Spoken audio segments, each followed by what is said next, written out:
गतद्विनो विशोकस्य विप्पमुत्तास्य सबधे सबगन्थ पहीणस्य परिलाहो न विच्यते उयुज्युन्ति सती मन्तो नानिकेतेर्मन्ति ते हंसावपल्लं हित्वा ओकमोकं जहन्ति ते ये सन्नीचयो नत्थे ये परिज्ञात भोजना सच्छतो अनिमित्तो च विमोक्षो यस्य गोचरो आकाशेव सकुन्तानं गतितेषं दुरन्यया यस्या सवा परीक्षीणा आहारे च अनिसतो शुच्छतो अनिमित्तो च विमोक्षो यस्य गोचरो आकाशेव सकुन्तानं पदं तस्य दुर्नयम्।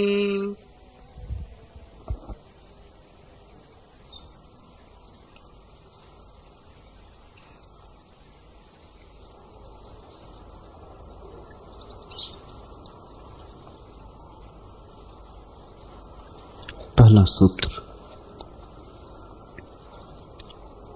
जिसने मार्ग पूरा कर लिया है, जो शोक रहित है और सर्वथा विमुक्त है और जिसकी सभी ग्रंथियां प्रहीत हो गईं, उसे कोई दुख नहीं होता।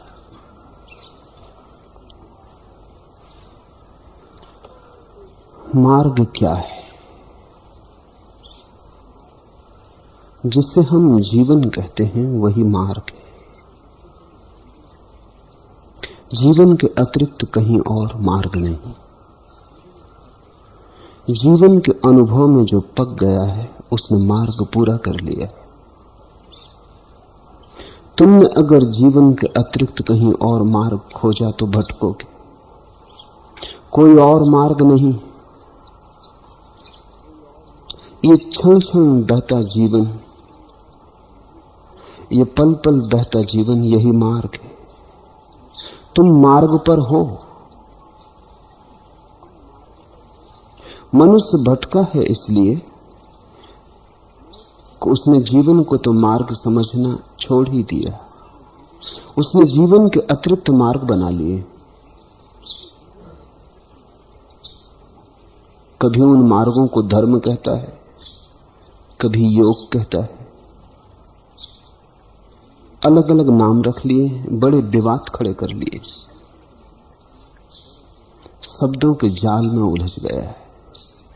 और मार्ग आंखों के सामने, मार्ग पैरों के नीचे। तुम जहां खड़े हो मार्ग पर ही हो, क्योंकि जहां भी तुम खड़े हो वहीं से परमात्मा की तरफ राह जाती। तुम पीठ किए भी खड़े हो तो भी तुम राह पर ही खड़े हो। तुम आंख बंद किए खड़े हो तो भी तुम राह पर ही खड़े हो। तुम्हें समझ हो या ना हो, राह से बाहर जाने का कोई उपाय नहीं, क्योंकि उसकी राह आकाश जैसी है। उसकी राह कोई पटे पटाए मार्गों का नाम नहीं, राजपथ नहीं है। प्रत्येक व्यक्ति को अपनी पगडंडी खोज लेनी, और इस पगडंडी को अगर ठीक से समझो तो खोजना क्या है, मिली हुई है, समझना है। जीवन मार्ग है। जीवन के सुख दुख मार्ग हैं, जीवन की सफलताएं असफलताएं मार्ग हैं। भटक भटक के ही तो आदमी पहुंचता है, गिर गिर के ही तो आदमी उठता है, चूक चूक के ही तो आदमी का निशाना लगता है। जब तुम्हारा तीर निशाने पर लग जाए तो क्या तुम उन भूलों को धन्यवाद न दोगे जब तुम्हारा तीर निशाने पर चूक चूक गया था? उनके कारण ही अब निशाने पर लगा है। जब तुम खड़े हो जाओगे तो क्या गिरने को तुम धन्यवाद न दोगे? क्योंकि अगर गिरते ना तो कभी खड़े ना हो पाते। पुण्य का जब आविर्भाव होता है तो पाप तक को धन्यवाद का भाव उठता है, और परमात्मा की जब प्रतीति होती है तो संसार के प्रति भी अहोभाव होता है। अगर निंदा रह जाए तो जानना कहीं चूक हो गई, कहीं भूल हो गई। अगर निंदा रह जाए तो जानना कि अभी गिरने की संभावना बाकी रह गई, मार्ग पूरा ना हुआ। जो पहुंचता है, लौट के देखता है तो पाता है सब ने मिल के पहुंचाया। उसमें भूल चूकों का भी हाथ है,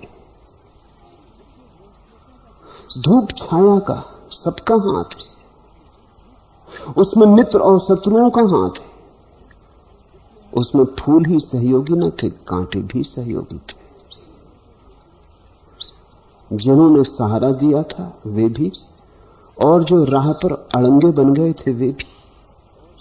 जिसने लौट कर देखा है उसने पाया आश्चर्य, कहीं कुछ विरोधी ना था। विरोध से ही आदमी विकसित होता है, इसलिए विरोध कुछ भी नहीं। द्वंद्व से ही आदमी विकसित होता है, द्वंद्व में ही निर्द्वंद पलता है, द्वैत में ही अद्वैत की आभा उतरती। जिसने मार्ग पूरा कर लिया, कौन है वह व्यक्ति जिसने मार्ग पूरा कर लिया? वही जिसने जीवन की धूप में अपने को पका लिया, जीवन की गहराइयां और ऊंचाइयों को छुआ, बुरे भले अनुभव किए, पाप पुण्य को चखा, गिरने की पीड़ा भी जानी, उठने का अहोभाग्य भी जाना, अंधेरी रातें भी, सूरज की रोशनी से दमकते दिन भी। जिसने सब देखा, जो सबका साक्षी बना, जिसने सब देखा, जिसने सबको अपने ऊपर से गुजर जाने दिया, लेकिन किसी के भी साथ तादात्म्य ना बांधा। जवानी आई तो जवान ना हुआ, सुख आया तो अपने को सुखी ना समझा, दुख आया तो अपने को दुखी ना समझा। जागरण जागा रहा, होश का दिया जलता रहा, जो आया उसे स्वीकार किया। जरूर कोई पाठ छिपा होगा। जीवन में कुछ भी आकस्मिक अकारण घटता नहीं। जीवन में जो भी घटता है सकारण है, कहीं कोई वजह होगी। अगर आदमी को बार बार मिटा के बनाया जाता है तो कारण यही है कि जब तक आदमी बन नहीं पाता तब तक बार बार मिटाना पड़ता है। जैसे मूर्तिकार मूर्ति गढ़ता है तो 6 महीने चलाता चला जाता है, जब तक कि मूर्ति पूरी नहीं हो जाती। पीड़ा होती होगी पत्थर को, छेनी दुश्मन मालूम होती होगी, भाग जाने का मन होता होगा, छेनी को त्याग देने का मन होता होगा, लेकिन तब पत्थर अनगढ़ा रह जाएगा। तब वो भव्य प्रतिमा आविर्भूत न होगी जो मंदिरों में विराजमान हो जाए, जो हजार हजार सिरों को झुकाने में समर्थ हो जाए। जीवन की धूप में पकना है, मार्ग का पूरा होना। जैसे फल पक जाता है तो गिर जाता है, ऐसे जीवन के मार्ग को जिसने पूरा कर लिया वो जीवन से मुक्त हो जाता। फल जब पक जाता है तो जिस वृक्ष से पकता है उसी से छूट जाता है। इस चमत्कार को रोज देखते हो, पहचानते नहीं। फल पक जाता है तो जिस वृक्ष ने पकाया उसी से मुक्त हो जाता है, पकते ही मुक्त हो जाता है। कच्चे में ही बंधन, कच्चे को बंधन की जरूरत है, कच्चे को बंधन का सहारा है। कच्चा बिना बंधन के नहीं हो सकता। बंधन दुश्मन नहीं है, तुम्हारे कच्चे होने के सहारे। जब तुम पक जाओगे, जब तुम अपने में पूरे हो जाओगे, वृक्ष की कोई जरूरत नहीं रह जाती, फल छूट जाता है। ऐसे ही संसार से मुक्ति फलित होती जब तुम पक जाते हो। बुद्ध के वचनों को बड़ा गलत समझा गया है, सभी बुद्ध पुरुषों के वचनों को गलत समझा गया है। कहा कुछ, तुम समझे कुछ। गौर से सुनना, जिसने मार्ग पूरा कर लिया है, जो शोक रहित और सर्वथा विमुक्त है, वो लक्षण है मार्ग पूरे करने का, कि जो शोक रहित और सर्वथा विमुक्त है। फल टूट गया अपने आप, ये लक्षण है कि फल पक गया। लेकिन फल को तुम कच्चा भी तोड़ ले सकते हो। तोड़ा गया फल पका नहीं होगा, और तोड़े गए फल में पीड़ा का दंश रह जाएगा, दुख रह जाएगा। जो पकने की कमी रह गई वो सालती रहेगी, कांटे की तरह चुभती रहेगी। और फल जब तुम कच्चा तोड़ते हो तो न केवल फल को पीड़ा होती, वृक्ष को भी पीड़ा होती। अभी टूटने की घड़ी ना आई थी, अभी मुक्त होने का क्षण ना आया था। जल्दबाजी की, अधैर्य किया। तो जिनको तुम सन्यासी कहते हो, उनमें से अधिक तो अधैर्य से भरे हुए लोग।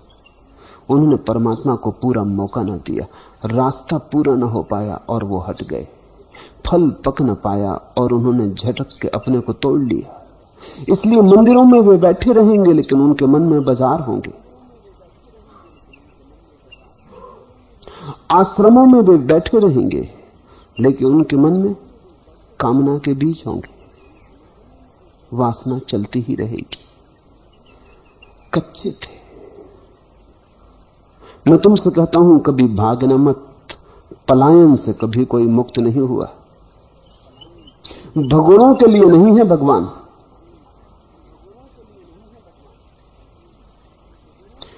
कहीं भागने से कुछ मिला है? भागना तो सबूत है भय का। कच्चे टूट जाना सबूत है जल्दबाजी का, अधैर्य का। और जिसके पास धैर्य ही नहीं है, अनंत प्रतीक्षा नहीं, वो इस परम फल को उपलब्ध ना हो सकेगा जिसे हम परमात्मा कहते हैं। जिसने मार्ग पूरा कर लिया है, अर्थात जिसने जीवन को पूरा मौका दिया है, सब रंगों में, सब रूपों में, डरे डरे मत जीना, तूफानों से छिप के मत जीना, आंधियां आए तो घरों में मत छिप जाना। आंधी भी अकारण नहीं आती, कुछ धूल धमास झाड़ जाती। आंधी भी अकारण नहीं आती, कोई चुनौती जगा जाती, कोई भीतर सोए हुए तारों को छेड़ जाती। एक बात तो सदा ही स्मरण रखना कि इस संसार में अकारण कुछ भी नहीं होता। तुम चाहे पहचानो चाहे न पहचानो, देर अबेर कभी न कभी जागोगे तो समझोगे। जो अंगुलियां तुम्हें शत्रु जैसी मालूम पड़े, एक दिन तुम पाओगे उन्होंने भी तुम्हारे हृदय की वीणा को जगाया। अंगुलियों की कृपा ही झनकार है, अन्यथा नीरव निरर्थक बीन है। वीणा अगर डर जाए और छिप जाए, अंगुलियों को छेड़ने न दे स्वयं के तारों को, तो वीणा मृत रह जाएगी। संगीत सोया रह जाएगा, जैसे वृक्ष बीज में दबा रह गया, जैसे आवाज कंठ में अटकी रह गई, जैसे प्रेम हृदय में बंद रह गया, जैसे सुगंध खिलने को थी खिल न पाई, कली खिली ही ना, सुगंध बिखरी ही ना। एक ही दुख है संसार में, एक ही मात्र, और वो दुख है कि तुम जो होने को हो वो ना हो पाओ, जो तुम्हारी नियति थी वो पूरी ना हो। कहीं तुम चूक जाओ और तुम्हारी वीणा पर स्वर न गूंजे। हिम्मत रखनी होगी। आंधियां की अंगुलियां आए तो उन्हें भी छेड़ने देना अपनी वीणा को। जिसने मार्ग पूरा कर लिया है, भगोड़ा कभी मार्ग पूरा नहीं करता। भगोड़ा तो पूरा होने के पहले भाग खड़ा होता है। भगोड़ा तो मार्ग की लंबाई से ही डर गया है। वो मुफ्त मंजिल चाहता है। पकना तो चाहता है, लेकिन पकने की पीड़ा नहीं झेलना चाहता। उस स्त्री जैसा है जो मां तो बनना चाहती है, लेकिन गर्भ की पीड़ा नहीं झेलना चाहती। 9 महीने ढोना होगा उस पीड़ा को। और अगर मां बनने की उस अपूर्व अनुभूति को पाना है कि मुझसे भी जीवन का जन्म हुआ, अकारथ नहीं हूं, बांझ नहीं हूं, मुझसे भी जीवन की गंगा बही, मैं भी गंगोत्री बनी। अगर उस अनुभव को, उस अपूर्व धन्य भाग को लाना है तो 9 महीने की पीड़ा झेलनी पड़ेगी, प्रसव की पीड़ा झेलनी पड़ेगी। आंख से आंसू बहेंगे, चीत्कार निकलेगा, लेकिन उन्हीं चीत्कारों और आंसुओं के पीछे मां का अपूर्व रूप प्रकट होता है। स्त्री सिर्फ स्त्री है जब तक मां न बन जाए। स्त्री तब तक सिर्फ साधारण स्त्री है जब तक मां न बन जाए। मां बनते ही वीणा को छेड़ दिया गया। मां बने बिना कोई भी स्त्री ठीक अर्थों में सुंदर नहीं हो पाती। सृष्टा बने बिना सौंदर्य कहां? किसी को जन्म दिए बिना अहोभाग्य कहां? तुमने भी देखा होगा, छोटी सी चीज भी तुम बना लेते हो तो खुशी तुम्हें घेर लेती। एक मूर्ति बना लेते हो, एक चित्र बना लेते हो, एक गीत बना लेते हो, मगन हो जाते हो, कुछ भीतर नाचने लगता है। तुम व्यर्थ नहीं हो, तुम भी सार्थक हो, तुमसे भी कुछ हुआ। परमात्मा ने तुमसे भी कोई काम लिया, तुम भी उसके हाथ बने। तुम्हारे कदमों से वो भी 2 कदम चला, तुम्हारी सांसों से उसने भी एक गीत गुनगुनाया। जब तक ऐसा न हो जाए तब तक जीवन रिक्त, खाली मालूम होगा। भगोड़ों का जीवन खाली होता है। इस देश में एक बहुत बड़ा दुर्भाग्य घटित हुआ है, और वो दुर्भाग्य है कि इस देश में सन्यास भगोड़ों का हो गया। उसके कारण सन्यासी बांझ हो गए। तुम जरा सोचो, 5000 साल के लंबे इतिहास में कितनी करोड़ करोड़ प्रतिभाएं ऐसी ही बांझ होकर खो गई। न उन्होंने गीत गाए, न वो नाचे, न उन्होंने कुछ निर्माण किया, न उन्होंने बगीचे लगाए, न उनकी उंगलियों ने वीणा बजाई। वे सिर्फ भाग गए, जिंदगी से सिकुड़ गए, जैसे शुतुरमुर्ग छिपा लेता अपने को रेत में सिर को डालकर। ऐसे जिंदगी से डर के, कप के गुफाओं में छिप गए। इन छिपे आदमियों की पूजा बहुत हो चुकी। इस पूजा से सुबह का सूर्योदय न आया। इस पूजा से रात और गहरी अंधेरी होती गई, अमावस बनती गई। इतनी प्रतिभा ऐसे ही बांझ चली गई। इतने उर्वर खेत ऐसे ही रेगिस्तान पड़े रह गए। मरुद्यान बन सकते थे जहां, वहां केवल मरुस्थल बना। नहीं, बुद्ध पुरुषों ने यह कहा ही नहीं। और अगर तुम्हें बुद्ध पुरुषों के जीवन में सृजन न दिखाई पड़े तो उसका केवल इतना ही अर्थ होता है कि बुद्ध पुरुषों का सृजन बड़ा सूक्ष्म। कोई गीत बनाता है, कोई मूर्ति बनाता है, बुद्ध पुरुष स्वयं को बनाते। तुमने किसी और को जन्म दिया होगा, बुद्ध पुरुष स्वयं को जन्म देते। दूसरे को जन्म देने की पीड़ा तुम्हें पता है, तुम्हें अभी उस पीड़ा का कहां पता है जो स्वयं को जन्म देने में होती। दूसरे की मां बनना हो तो 9 महीने में चुकतारा हो जाता है। स्वयं की मां बनना हो तो जन्म जन्म लग जाते, जन्म जन्मों तक गर्भ को ढोना पड़ता है। बुद्ध पुरुषों ने स्वयं को जन्माया, इसलिए हमने उन्हें द्विज कहा है। दोबारा जो जन्मे, मां बाप ने जो जन्म दिया था उस पर ही जो राजी न हुए, जिन्होंने अपने को फिर जन्माया, जो खुद के मां बाप बने, इससे कठिन और कोई प्रक्रिया नहीं। स्वयं को जन्म देना, लेकिन दिखाई ना पड़ेगा, क्योंकि उनका काव्य बड़ा सूक्ष्म है। गीत उन्होंने गाए पर बड़े निशब्द हैं। मुखरित वे हुए, लेकिन उनके वक्तव्य को, उनकी अभिव्यक्ति को जानने के लिए तुम्हें बड़ी पात्रता चाहिए पड़ेगी। मूर्तियां उन्होंने भी गढ़ी, लेकिन वे मूर्तियां चैतन्य की हैं, चिन्मय हैं, मृणमय नहीं, मिट्टी की नहीं, पत्थर की नहीं है, पाषाण की नहीं। लेकिन उनकी बातों को गलत समझ के न मालूम कितने लोग भागे। बुद्ध को कितने लोगों ने अपने पलायन का आधार बना लिया, कितने लोग चुपचाप जीवन से सरक गए। जिसने मार्ग पूरा कर लिया है, किसने मार्ग पूरा कर लिया है? उसने ही, जिसने जीवन को उसकी सारी झंझावातों में जिया है।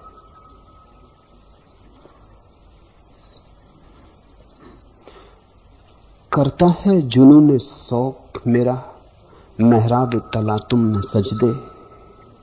तूफान यह अकीदा रखता है, साहिल के परिस्तारों में नहीं। मैं प्रार्थना करता हूं तूफानों में। करता है जुनून शौक मेरा, मेहराब तला तुम में सजदे। मेरा उन्माद ऐसा है, मेरे उत्साह का उन्माद ऐसा है कि मैं तूफान में प्रार्थनाएं करता हूं। तूफान यह अकीदा रखता है, तूफान में यह गुण है कि प्रार्थना का जन्म हो सकता है। तूफान यह अकीदा रखता है, साहिल के परिस्तारों में नहीं, किनारों की ओट में जो छिप के बैठ गए वहां प्रार्थनाएं पैदा नहीं होती।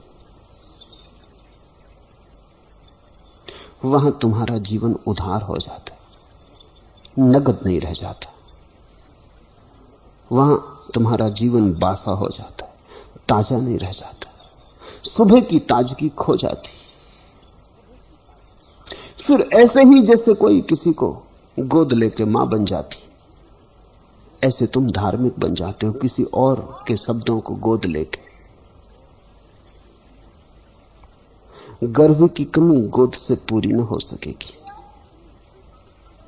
गर्भ चूक गए तो गोद भर के धोखा अपने को देने की कोशिश भला कर लो। ये धोखा महंगा है। तो लोग गीता रखे हैं गोद में, गोद ली हुई गीता, कुरान रखे हैं गोद में, गोद ली हुई कुरान। इस कुरान का अपने गर्भ से कोई जन्म नहीं हुआ, इसे चैतन्य की गहराइयों में गढ़ा नहीं गया, इसलिए उन्होंने कोई पीड़ा नहीं उठाई। मोहम्मद से पूछो कैसी पीड़ा में कुरान का जन्म होता है। जिस दिन पहली दफा मोहम्मद पर कुरान की पहली आयत उतरी तो कब गए, जैसे तूफान में वृक्ष कब जाता, जड़ें हिल गई, घबरा गए। बूंद में सागर उतरे तो घबराहट तो होगी। इतने घबरा गए कि बुखार चढ़ाया, घर आने की हिम्मत न पड़ी, समझे कि पागल हो गया हूं। मुझको और परमात्मा की ऐसी कृपा उतर सकती, मुझ ना कुछ को इतना बड़ा प्रसाद मिले, हो नहीं सकता, जरूर मैं पागल हो गया हूं। ये मैंने अपनी ही बात सुन ली है, ये मेरे मन का ही ख्याल है, ये मैंने कल्पना कर ली है। रोए, चीखे चिल्लाए पहाड़ पर, फिर चुपचाप रात के अंधेरे में घर आके बिस्तर में छुप गए। पत्नी ने पूछा, तुम्हें हुआ क्या है? हाथ पर हाथ रखा तो आग की तरह जल रहे थे। हुआ क्या है? सुबह भले चंगे गए थे। उन्होंने कहा, तो अभी मत पूछ, अभी मुझे ही पक्का नहीं कि क्या हुआ है। जरूर कुछ पागलपन हुआ है। मैं या तो पागल हो गया हूं या किसी भ्रम में खो गया हूं, लेकिन तू तो अपनी है, तुझसे मैं कह देता हूं क्या हुआ है। इस तरह की वाणी मुझ में आकाश से उतरी, किसी और को कहना मत, बदनामी होगी।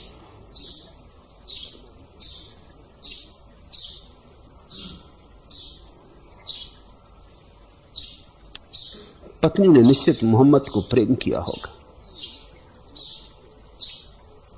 उनके चरणों में झुक गई। उसने कहा, तुम घबराओ मत, ये बुखार नहीं, तुम किसी बड़ी लपट के करीब आ गए हो। तुम्हारे चारों तरफ मैं एक आभा मंडल देखती हूं जो मैंने कभी नहीं देखा था। तुम्हारे चारों तरफ एक रोशनी का वातावरण। तुम घबराओ मत, परमात्मा उतरा है। पत्नी समझाती है कि उतरा है, और मोहम्मद कहते हैं, नहीं, किसी और को कहना मत, मैं पागल हो गया हूं।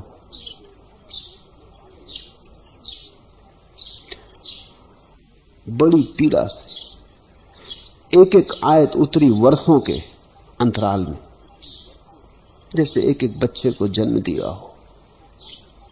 फिर तुम हो कि कुरान को गोद में रख के बैठे हो। ये कुरान तुम पे उतरी नहीं, जो कुरान तुम पर नहीं उतरी वो कुरान नहीं। जो बेटा तुमसे पैदा हुआ नहीं, तुम किसे धोखा दे रहे हो उसे बेटा कहकर? अपने को समझा लो भला। गोद भर लेने से कुछ भी ना होगा, गर्भ पहले भरना पड़ेगा, तभी गोद भरती।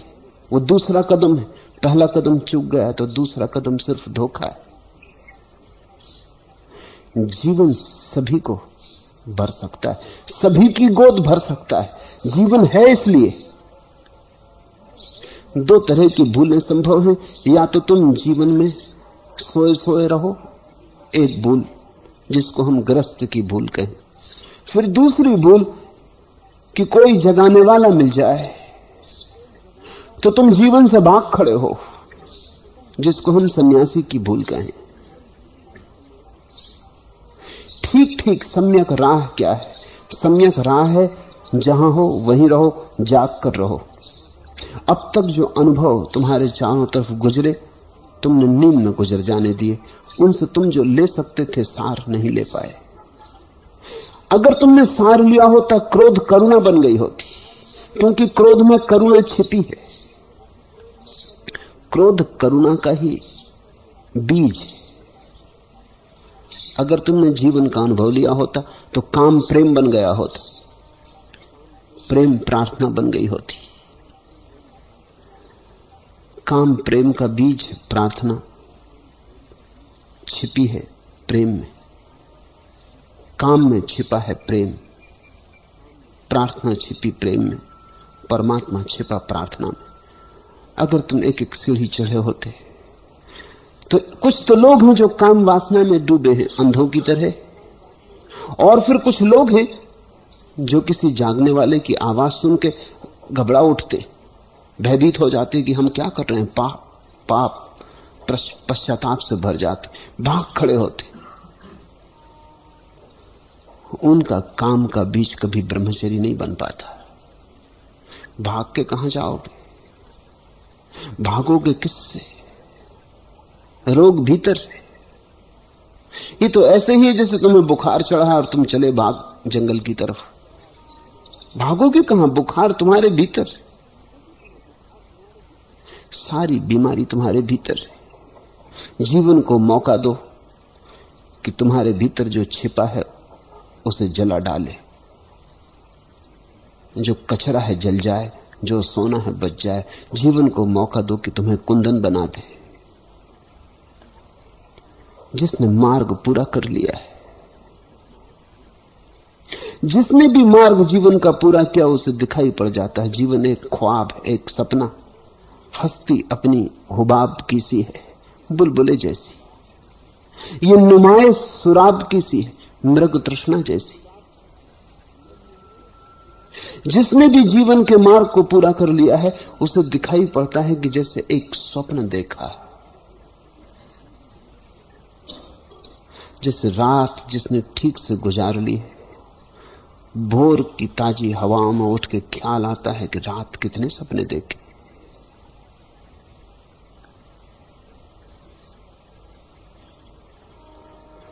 जीवन जब तुम्हें सपना जैसा दिखाई पड़ने लगे, तब समझना मार्ग पूरा हुआ है। मेरी बात सुन के तुम मान सकते हो कि जीवन सपना है, इससे कुछ हल ना होगा। ये तुम्हारा अनुभव होना चाहिए। मेरे कहे क्या होगा? मैं भोजन करूं, तुम्हारा पेट नहीं भरता।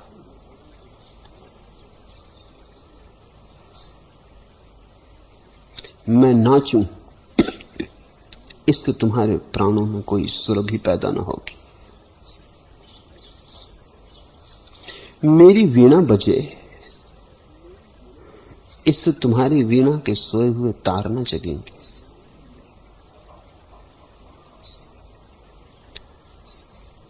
तुम भोजन करोगे तो तृप्त होगे। जल की धार तुम्हारे कंठ से गुजरेगी तो तुम्हारी प्यास संतृप्ति में रूपांतरित होगी। जीवन से जल्दी भाग मत जाना। पहली तो भूल के सोए सोए जी रहे हो, अब दूसरी भूल मत कर लेना कि सोए सोए भाग खड़े हो जाओ। जाग के खड़े होना है। जो जागता है वो पकता है, और परिपक्वता सब कुछ। अब भी क्रोध होगा, लेकिन जाग कर होने देना। अब भी काम वासना आएगी, लेकिन जागे रहना। भीतर कोई जागा ही रहे, काम वासना आए जाए, तुम जागे रहना। तुम देखते रहना, तुम साक्षी रहना, और तुम चकित होगे कि वो प्रगाढ़ आंधी काम वासना की आंधी जैसी नहीं है। अब हल्की हवा का झोंका है। जैसे जैसे तुम जागते हो, वैसे वैसे उसकी शक्ति कम होती चली जाती। जिस दिन तुम्हारी जाग पूरी होती है, उसी दिन काम से प्रेम का जन्म हो जाता है। फिर तो द्वार पर द्वार खुलते चले जाते। पहला द्वार ही कठिन है। एक बार महल में प्रमुख द्वार से प्रवेश हो गया, फिर तो द्वार पर द्वार खुलते चले जाते, क्योंकि कुंजी कुछ ऐसी है कि एक बार हाथ आ गई तो सभी तालों को खोल लेती। जिसने मार्ग पूरा कर लिया है, जिसको दिखाई पड़ गया कि जीवन स्वप्न है, अगर ऐसा दिखाई न पड़ा, तुम भाग गए, तो तुम किसी और जीवन का सपना देखने लगोगे। पहाड़ों पर बैठकर, जंगलों में बैठकर, बियाबानों में बैठकर, मोक्ष, स्वर्ग, अप्सराएं, हूरे, तुम कोई और जीवन का सपना देखने लगोगे। वो सपना यहीं का अधूरा सपना है जो तुम पूरा नहीं देख पाए। नींद पूरी नहीं हो पाई, जाग बीच में हो गई, स्वस्थ नहीं जागे, अलसाए अलसाए जागे, फिर सो जाने का मन। शास्त्रों में देखो, वो भगवानों ने लिखे होंगे, अधिक शास्त्र उन्होंने लिखे। स्वर्ग की कैसी रोचक तस्वीरें खींची। ये वासना की खबर है, अधूरे भाग गए होंगे। यहां तो स्त्रियां बूढ़ी भी हो जाती हैं, रुग्ण भी हो जाती हैं। एक न एक दिन हड्डी मांस मज्जा की खबर मिलनी शुरू हो जाती, एक न एक दिन कुरूपता आ जाती। इन भगोड़ों ने लिखा है कि इनके स्वर्ग में अप्सराएं 16 साल पे ठहर जाती, वहां से आगे उनकी उम्र नहीं बढ़ती। ये जरूर वासनाग्रस्त लोगों की कल्पना होगी। यहां का सपना ही नहीं टूटा, वहां तक सपना फैला रहे। मरने की दुआएं क्यों मांगूं, जीने की तमन्ना कौन करे। ये दुनिया हो या वो दुनिया, अब ख्वाहिश से दुनिया कौन करे। जिसको समझ आ गई कि कामना ही स्वप्नवत है, इस दुनिया की बात हो या उस दुनिया की, ख्वाहिश से दुनिया कौन करे, वो मांगेगा क्यों। जीने की तो बात दूर, वो मरने की भी आकांक्षा नहीं करता।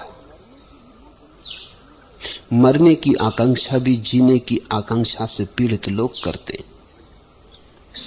जिनको तुम आत्महत्या करते देखते हो, ये मत समझना कि ये जीवन से मुक्त हो गए। इनकी जीवन की आकांक्षा बड़ी प्रगाढ़ थी, इतनी प्रगाढ़ थी कि जीवन उसे पूरा न कर पाया। ये बड़े लोभी थे, लोभ भर ना सका।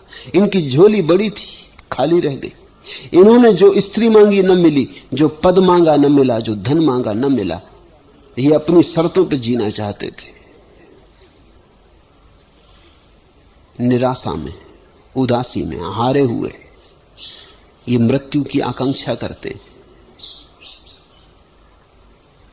ये वही सन्यासी की भूल है। कुछ हिम्मतवर एकदम से आत्महत्या कर लेते हैं, कुछ कमजोर धीरे धीरे क्रमशः आत्महत्या करते हैं। जिसको तुमने अब तक त्याग कहा है, वो धीमी धीमी आत्महत्या है। एक एक कदम अपने को मारते जाओ। स्वप्न से भागने की जरूरत नहीं। अगर जाग आ गई हो, स्वप्न खुद ही भाग जाता है, तुम्हें नहीं भागना पड़ता। जब तक तुम्हें भागना पड़े, समझना कि स्वप्न अभी सत्य है। जब स्वप्न ही असत्य हो गया तो भागना कहां है। राह पर रस्सी पड़ी हो और तुम सांप समझ लो तो भागते हो। फिर कोई दिया लेके आ जाए और दिखा दे कि रस्सी है, फिर तो नहीं भागते। बात ही खत्म हो गई। भागना किससे?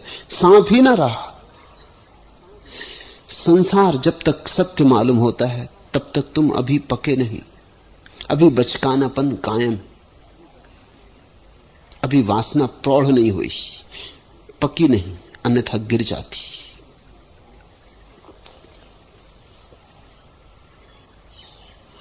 लोग कांटों से बच के चलते, मैंने फूलों से जख्म खाए। जो देखेगा उसे यही दिखाई पड़ेगा कि फूल तो कांटे की छिपने की तरकीब भर। लोग दुखों से बच के चलते, तब तक समझना कि अभी परिपक्व नहीं हुए। जब सुख को भी समझने की व्यर्थ, तब समझना कि बोध आया। क्योंकि सुख दुख के छिपने की तरकीब से ज्यादा नहीं। सुख तो ओढ़नी है जो दुख ओढ़े हुए है। सुख तो प्रलोभन है जो दुख ने तुम्हें दिया है। नरक के दरवाजे पर स्वर्ग की तख्ती लगी, नहीं तो कोई नरक में प्रवेश ही ना करेगा। लोग दरवाजे से भाग खड़े होंगे।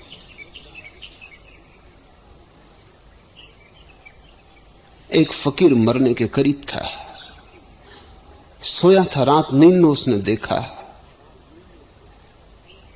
कि वो परमात्मा के सामने खड़ा है। तो उसने कहा कि मरने के पहले एक मेरी आकांक्षा है, मुझे तुम दोनों देख लेने दो, स्वर्ग और नरक, ताकि मैं चुनाव कर लूं। इतना तो कम से कम करो, जिंदगी भर तुम्हारी प्रार्थना की। लोग कहते हैं नरक बड़ा बुरा, स्वर्ग बड़ा भला, मैं अपनी आंख से देख लूं। उसे सुविधा दी गई, स्वर्ग ले जाया गया। उसने स्वर्ग देखा, लेकिन बड़ा बेरौनक था। होगा भी, अगर तुम्हारे तथाकथित सब सन्यासी वहां पहुंच गए तो बेरौनक होगा ही। बैठे होंगे अपने अपने झाड़ के नीचे, सिर धुनते, क्या करेंगे? न कहीं गीत होगा, न कहीं नाच होगा। वृक्षों में फूल भी शर्माते होंगे खिलने से। स्वर्ग में फूलों का खिलना मना है। ये बातें, कोई रौनक तो नहीं हो सकती। जड़ता छाई होगी, धूल जम गई होगी, अगर सभी परमहंस वही हैं तो तुम कूड़ा करकट का सोचो कि कितना इकट्ठा नहीं हो गया होगा, गंदगी भर गई होगी। वो घबरा गया, उसने कहा कि ये स्वर्ग है, अच्छा हुआ पहले ही देख लिया, अब नरक दिखला दें। वो नरक गया, देख के चकित हुआ, बड़ा हैरान हुआ, इतना सुंदर था। फूल खिल रहे थे, गीत गाए जा रहे थे, बाजे बज रहे थे, चहल पहल थी, रौनक थी। वो बड़ा हैरान हुआ। उसने शैतान से पूछा कि ये नरक और वो स्वर्ग, दुनिया में बड़ी गलत खबरें फैला रखी।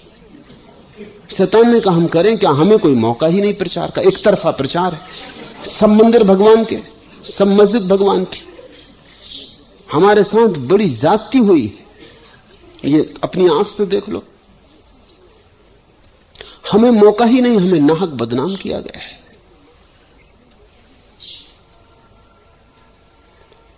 उसने कहा तो फिर मैं नरक ही चुनूंगा। आंख खुल गई, फिर वो मरा तो उसने चुना नरक। जब वो नरक गया तो चकित हुआ, दुष्ट एकदम उसके ऊपर टूट पड़े। वो दृश्य दिखाई ही न पड़ा जो पहले दिखाई पड़ा था। रौनक, गीत गान, कढ़ाई जल रहे और तेल उबाला जा रहा और लोग फेंके जा रहे। उसने कहा ये मामला क्या है, अभी 2 दिन पहले ही मैं आया था। शैतान ने कहा भाई वो तो जो दर्शक आते उनके लिए नरक का एक कोना बना रखा दिखाने के लिए, ये असली नरक है। तब तुम एक विजिटर की तरह आए थे, अब निवासी की तरह आए, अब तुम्हें मजा मिलेगा।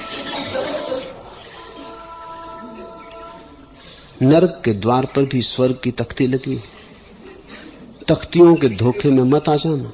लोग कांटों से बच के चलते, मैंने फूलों से जख्म खाए। असल में कांटे भी होशियार हो गए, फूलों की ओट में छिपे। कांटों से तो सब बचते हैं, फूलों को सब तोड़ना चाहते हैं। जैसे तुम मछलियों को पकड़ने जाते हो तो कांटे पर आटा लगा देते हो। मछली कोई कांटे को थोड़ी पकड़ने आती, मछली आटा पकड़ने आती, फंसती कांटे से। अगर तुम जीवन के सारी प्रक्रिया को जाग कर देखोगे तो तुम पाओगे जहां जहां तुमने दुख पाया, जहां जहां कांटे मिले, वहां वहां तुम गए तो सुख की आशा में थे। अभिलाषा तो फूल की थी, कांटा मिला ये बात और, लेकिन कब जागोगे?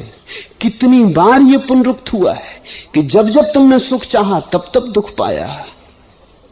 इससे अपवाद कभी हुआ ही नहीं। जब जब फूल मांगे तब तब कांटे मिले। मछलियां भी होशियार हो गई हैं, तुम कब तक रुके रहोगे? मछलियां भी सजग होकर चलने लगी। आदमी फिर सुख की आकांक्षा करता।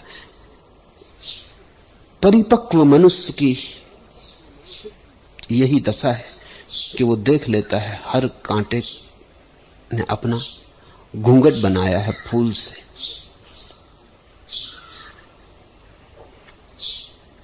जिसने मार्ग पूरा कर लिया है वो शोक रहे तो हो ही जाएगा, क्योंकि वो सुख की आकांक्षा नहीं करता है। उसने फूल ही त्याग दिए, फूल ही छोड़ दिए। अब कांटे उसे धोखा नहीं दे सकते। अब आटे की ही आकांक्षा नहीं करता है। अब कांटे कैसे उसकी गर्दन को उलझा लेंगे? जो शोक रहित और सर्वथा विमुक्त है, यही अर्थ है सर्वथा विमुक्त होने का। अगर तुम अभी भी सुख की आकांक्षा कर रहे हो, अगर तुम धर्म की तरफ भी सुख की आकांक्षा से ही गए हो, तो तुम्हारा संसार अभी पूरा नहीं हुआ। तुम्हारा धर्म भी तुम्हारे संसार का ही हिस्सा है। धर्म की तरफ तो वही जा सकता है जिसने जान लिया कि सब सुख दुख ले आते हैं, जिसने ये इतनी गहनता से जान लिया कि समझ लिया कि इसका अपवाद होता ही नहीं।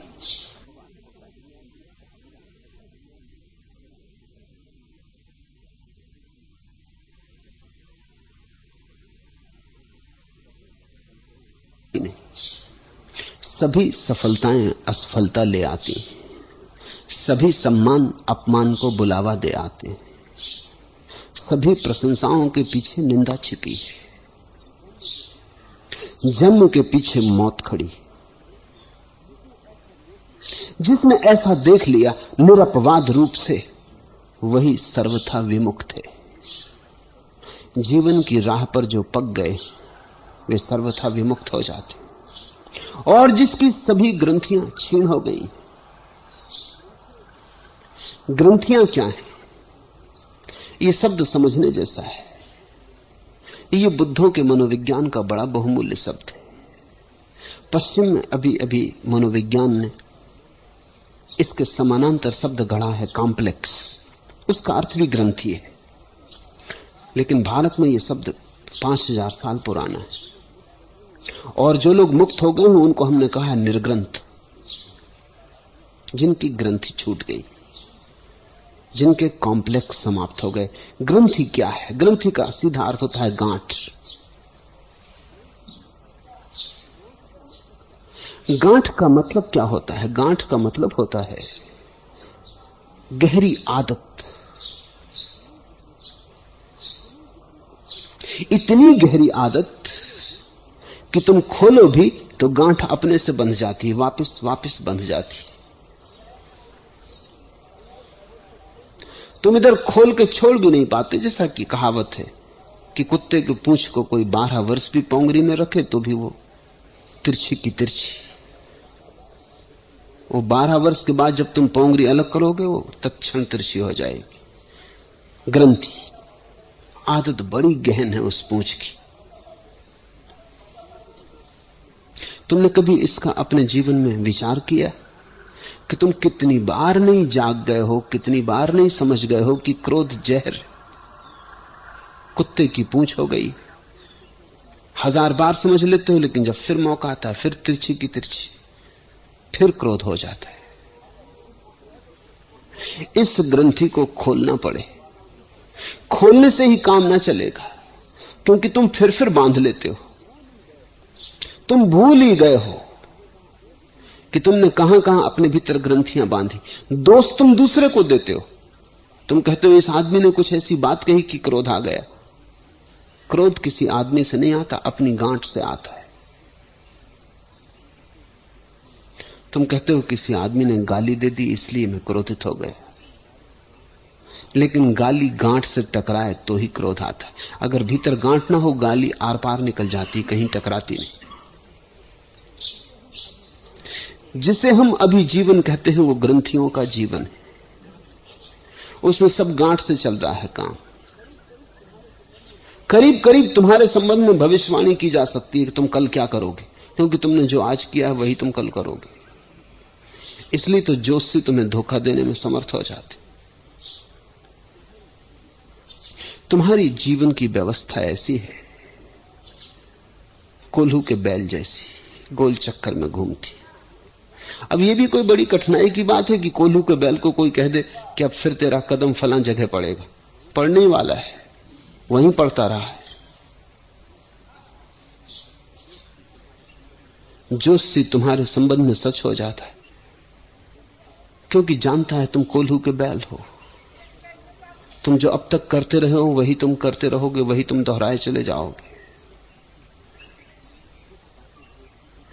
कुछ बातें ज्योतिषी तुमसे नियमित रूप से कह देता है जिसमें कुछ भूल चूक नहीं होती, जैसे वो हर आदमी से कह देता है।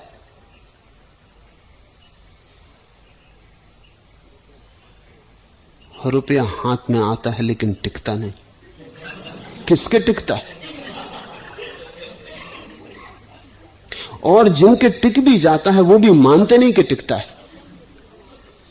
कृपण से कृपण आदमी भी यही मानता है, तो उससे ज्यादा फिजूल खर्च और कोई भी नहीं। कृपण से कृपण भी यही कहेगा कि ठीक का, रुपया हाथ में आता टिकता नहीं।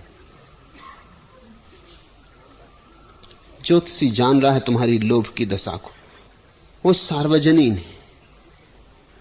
हां, किसी बुद्ध का हाथ देखेगा तो गलती में पड़ जाएगा, मगर ये कभी कभी होता। बुद्ध के हाथ सदा उपलब्ध नहीं। जिनके हाथ उपलब्ध हैं वो सोए हुए लोग हैं। वो तुमसे कहता है कि जिनको तुम अपना मानते हो वही तुम्हें धोखा दे जाते। बात उसने पते की कहती, जस्ती, जिनको तुम अपना मानते हो वही धोखा दे जाते। सभी आदमी के संबंध में सच है, गांठ है इसकी। सच है ऐसा नहीं, बात कुछ ऐसी है कि तुम किसी को अपना मानते कहां, पहली बात। और जिनको तुम अपना मानते हो तुम खुद ही उनको धोखा दे रहे हो, वो तुम्हें कैसे ना देंगे। तुम्हारी इच्छा ये कि तुम तो उन्हें धोखा दो और वो तुम्हारे बने रहे, ये नहीं होता। तुम भी उन्हें धोखा दे रहे हो, वो भी तुम्हें धोखा दे रहे हैं। धोखे की ही सब दोस्ती है यहां। जोशी जिसको भी मिले उससे कह देता है कि जिनको तुम अपना मानते हो वो धोखा दे जाते। जोशी कहता है तुम जिनके साथ नेकी करते हो वो तुम्हारे साथ बदी करते। ये बड़े मजे की बात हो, सबको जस्ती। तुमको भी ख्याल है कि तुमने बड़ी नेकियां की हैं, की वगैरह नहीं, ख्याल है। अहंकार की आदत है, गांठ है कि मुझसे जैसा नेक आदमी। मैं तो वही उसूल मानता हूं, करने की कुएं में डाल करता जाता हूं, डालता जाता हूं, कभी धन्यवाद की भी आकांक्षा नहीं रखी। हर आदमी को यही ख्याल है कि मैं कितना कल्याण कर रहा हूं संसार का, और लोग कैसे हैं कि इनको समझ में नहीं आ रहा। कोई पूजा के थाल नहीं सजाता, कोई आरती नहीं उतारता, मैं कल्याण किए जा रहा हूं और लोग बदी किए जा रहे हैं। उनसे पूछो तो वो भी यही सोच रहे हैं कि वो कल्याण कर रहे हैं और लोग उनके साथ बदी कर रहे हैं। तुम्हारी गांठें, गांठों का अर्थ होता है यांत्रिक जीवन। होश हो तो तुम्हारे संबंध में भविष्यवाणी नहीं हो सकती, क्योंकि फिर तुम्हारा कल नया होगा, आज की पुनरुक्ति नहीं। फिर तुम्हारा हर कल नया होगा, फिर तुम्हारा हर पल नया होगा।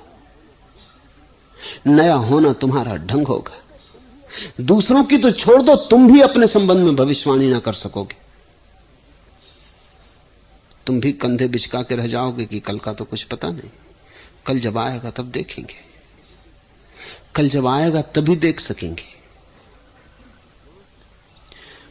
गांठ खोलनी ही पड़े, लेकिन गांठ भी तभी खोलेगी जब तुम जाग के जीवन की पीड़ा को अनुभव करोगे। गांठ पीड़ा दे रही। मेरे पास रोज लोग आते हैं, वो कहते हैं बड़ा दुख है। इस ढंग से कहते हैं जैसे कोई उन्हें और दुख दे रहा है। मानते भी वो यही है कि सारा संसार उन्हें दुख दे रहा है। पति आता, वो कहता पत्नी दुख दे रही, पत्नी आती, वो कहता पति दुख दे रहे। बच्चे आते हैं, वो कहते माँ बाप मारे डाल रहे हैं। माँ बाप कहते हैं कि बच्चे गले की फांसी हो गए। दूसरे दुख दे रहे हैं। इसका अर्थ हुआ कि तुमने अभी जीवन की परिपक्वता का कोई भी अनुभव नहीं पाया। जैसे ही तुम जरा सा भी अनुभव पाओगे, तुम पाओगे मैं अपने को दुख दे रहा हूं, और अगर दूसरे भी मुझे दुख देते हैं तो इसलिए दुख देते हैं कि मैं चाहता हूं कि वो मुझे दुख दे। मैं रास्ते निकालता हूं, मैं उपाय करता हूं, मैं पूरी व्यवस्था जमा देता हूं। अगर वो ना दें तो भी मुसीबत। मेरे एक मित्र थे, मेरे साथ ही एक यूनिवर्सिटी में प्रोफेसर थे। सदा रोना रोते थे कि घर जाता हूं तो पांव रुकने लगते भीतर जाने से। पत्नी जैसी होनी चाहिए वैसी पत्नी बड़ी खतरनाक है, छाती धड़कने लगती। सीधे साधे आदमी। तो मैंने उनसे कहा तुम एक दिन ऐसा करो, कुछ जरूर तुम में भी कारण होंगे। पहले तो तुमने प्रेम विवाह किया इस स्त्री से, तुमने इसे चुना, जरूर तुम्हारे भीतर कोई दुख पाना चाहता होगा इस स्त्री से, इसलिए चुना। नहीं तो क्यों? इस स्त्री को दूर से देख के कोई कह सकता है जिसको थोड़ा ही होश कि इससे सावधान रहना। तुम फंसे कैसे? तुम अपने आप गए। इस स्त्री ने तुमसे कहा था कि हम तुम्हें प्रेम करते हैं, बोले नहीं, मैंने अपने हाथ से फांसी लगाई। स्त्रियां ये काम करती नहीं। तुम किसी स्त्री को कभी दोषी न ठहरा सकोगे। वो शुरुआत करती नहीं, वो खड़ी रहती, वो देखती रहती। करो शुरुआत, रफ्ता रफ्ता करीब आओ। कभी कोई स्त्री से कोई पति ये नहीं कह सकता कि तूने मुझे उलझाया। वो उलझाती नहीं, उलझाती है, खड़ी रहती। तो मैंने उनसे कहा तुम ऐसा करो, तुम में कुछ कारण होंगे जरूर। पहले तुमने इसे चुना, जाहिर है कि तुम इस दुख की आकांक्षा करते थे, जन्म जन्म से तुम इसी की प्रतीक्षा करते थे। अब वो मिल गई तो परेशान हो रहे हो। और मैं तुमसे कहता हूं अगर ये स्त्री छूट जाए तुम फिर ऐसी ही स्त्री चुन लोगे। तुम ही चुनोगे ना। तुम ऐसा करो, तुम बदलने की कोशिश करो बजाय इसकी फिक्र करने के। आज तुम घर जाओ, फूल ले जाओ, आइसक्रीम ले जाओ, साड़ी खरीद के ले जाओ। तुमने कभी ये किया? कहा कि नहीं किया। कहा तुम ये करो और घर में कुछ काम भी करो। पत्नी दिन रात काम करती है, उसकी प्लेट भी धुलवाओ, किचन भी साफ करवाओ। उन्होंने कहा क्या मतलब? ये मैं करूं? तुम करो, आज तो कम से कम करो, देखें क्या फर्क आता है। वो गए, उन्होंने ये किया। दूसरे दिन मुझे बताया कि और झंझट खड़ी हो गई। पत्नी एकदम रोने चिल्लाने लगी कि तुम क्या शराब पी के आए हो? तुमको हो क्या गया है? तुम्हें होश है कि तुम क्या कर रहे हो?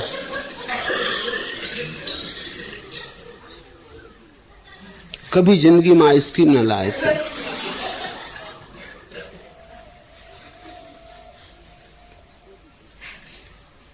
जो भी तुम करोगे इससे बहुत फर्क ना पड़ेगा, क्योंकि तुम वही हो।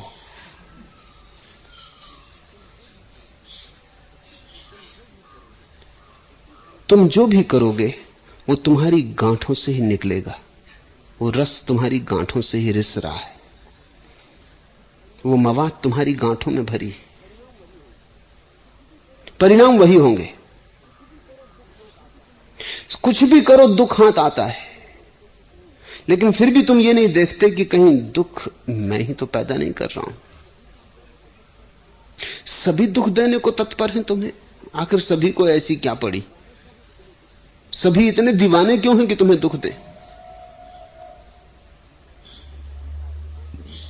लेकिन अहंकार ये मानने को राजी नहीं होना चाहता कि मैं अपने दुख का कारण हो सकता हूं। जिस दिन तुम ये समझ जाओगे उसी दिन से जिंदगी में क्रांति शुरू होती। उस दिन से फिर हम दूसरों को बदलने नहीं जाते, तुम अपनी ग्रंथियों को बदलना शुरू करते हो।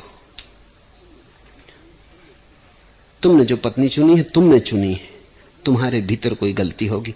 पत्नी ने पति को चुना है, उसने चुना है, उसके भीतर कोई गलती होगी। दूसरे के दोस्त देखते देखते तो तुमने कितने जन्म गुजारे, कहीं न पहुंचे। अब तो जागो और अपना दोस्त देखना शुरू करो। वहीं से परिवर्तन शुरू होता है। तुम फिर एक दूसरी ही दुनिया में रहने लगते हो, क्योंकि तुम दूसरे हो गए होते हो। तुम बदले की दुनिया बदली।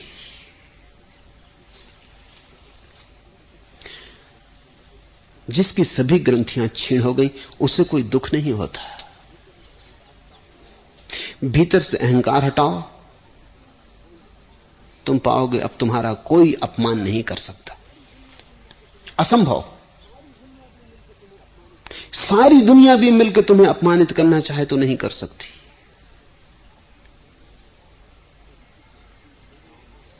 एक सूफी फकीर एक गांव में गया, लोगों ने उसका अपमान करने के लिए जूतों की माला बना के पहना थी। वो बड़ा प्रसन्न हुआ, उसने माला को बड़े आनंद से संभाल लिया। लोग बड़े हैरान हुए, क्योंकि वो आशा कर रहे थे कि वो नाराज होगा, गाली देगा, झगड़ा खड़ा करेगा। इच्छा ये थी कि झगड़ा खड़ा हो जाए। वो बड़ी झुक झुक को उसने नमस्कार किया, और जैसे कि फूलों की माला हो, गुलाब पहनाए हो। आखिर एक आदमी से न रहा गया, उसने कहा मामला क्या है, तुम्हें होश है? ये जूतों की माला है। उसने कहा माला है यही क्या कम, जूतों की फिक्र तुम करो, हम माला की फिक्र कर रहे हैं। और चम्हारों का गांव है, करोगे भी क्या तुम? फूल तुम लाओगे कहां से? ये कोई मालियों की बस्ती तो है नहीं, चम्हारों की बस्ती है। पहचान गए हम कि चम्हारों की बस्ती, मगर धन्यभाग कि तुम माला तो लाए। इसे संभाल के रखूंगा। फूलों की तो बहुत मालाएं देखी, ये अनूठी। तुमने अपने संबंध में सब कुछ कह दिया। तुम अगर भीतर अहंकार से भरे नहीं हो, अहंकार की ग्रंथि भीतर नहीं, तुम्हारा कोई अपमान नहीं किया जा सकता। जूतों की माला में भी माला दिखाई पड़ने लगेगी। अभी तो फूलों की माला में भी फूल दिखाई पड़ते रहे। एक राजनेता की सभा थी, वो बड़ा नाराज हो रहा था, बड़ा दुखी हो रहा था। बाद में मैनेजर को बहुत डांटने लगा। उसने कहा कि मामला क्या, नाराज आप किस लिए? उसने कहा सिर्फ 11 माला। उसने कहा 11 कोई कम है? उसने कहा 12 के पैसे चुकाए थे। अपनी माला भी खुद ही पैसे चुकाने पड़ते और गिनती रखनी पड़ती। फूल भी तब फूल नहीं रह जाता। अहंकार पर चढ़े फूल भी कांटे हो जाते। भीतर की ग्रंथि के बदलने की बात है, पर जीवन की परिपक्वता से ही संभव है। और कोई उपाय नहीं, जीवन के अतिरिक्त कोई मार्ग नहीं। जीवन ही पथ है। एस धम्मो सनातनो। स्मृतिवान पुरुष उद्योग करते हैं, वे ग्रह में नहीं रमते। हंस जिस प्रकार डबरे छोड़ देते हैं, उसी प्रकार वे सभी घर छोड़ देते हैं। फिर भूल ना हो जाए। देखना, बुद्ध के वचन में बड़ी बारीक बात है। जो विरोध बुद्ध के वचन में है वो उद्योग और ग्रह में। बुद्ध कहते हैं स्मृतिवान पुरुष उद्योग करते हैं, वे ग्रह में नहीं रमते। बड़ी बात उल्टी सी लगती है। कहना चाहिए कि वो आश्रम में रहते हैं, घर में नहीं रहते, समझ में आता। जंगल में रहते हैं, घर में नहीं रहते, समझ में आता। लेकिन बुद्ध जो विरोध साध रहे हैं वो बड़ा अनूठा है। वो कहते हैं स्मृतिवान पुरुष उद्योग करते हैं, ग्रह में नहीं रमते। उद्योग से घर का क्या विरोध? उद्योग से घर का लेन देन क्या? वहीं सारा रहस्य छिपा है। घर तुम इसलिए बनाते हो कि कल उद्योग ना करना पड़े। कल की सुरक्षा के लिए आज तुम घर बनाते हो। कल की सुरक्षा के लिए आज बैंक बैलेंस बनाते हो। कल की सुरक्षा के लिए, अगले परलोक की सुरक्षा के लिए पुण्य करते हो। अगर तुम गौर से देखो तो तुम्हारे घर बनाने की सभी चेष्टा उद्योग से बचने की चेष्टा है। धनी तुम किस लिए होना चाहते हो? ताकि उद्योग ना करना पड़े। तुम उद्योग भी करते हो तो उद्योग से बचने की ही आकांक्षा में करते हो। स्मृतिवान पुरुष, स्मृतिवान अर्थात जागे हुए, जिन्हें होश आ गया, जिन्हें अपनी याद आ गई है, वे उद्योग करते हैं, घर में नहीं रमते। अब इस सूत्र का अर्थ बौद्ध भिक्षुओं ने समझा कि घर से भागो। इस सूत्र का अर्थ है उद्योग करो और सुरक्षा के घर मत बनाओ। इतना सीधा अर्थ भी चूक जाता है। इसको भी बताना पड़ता है। ये तो बिल्कुल साफ है, इसमें किसको बताना।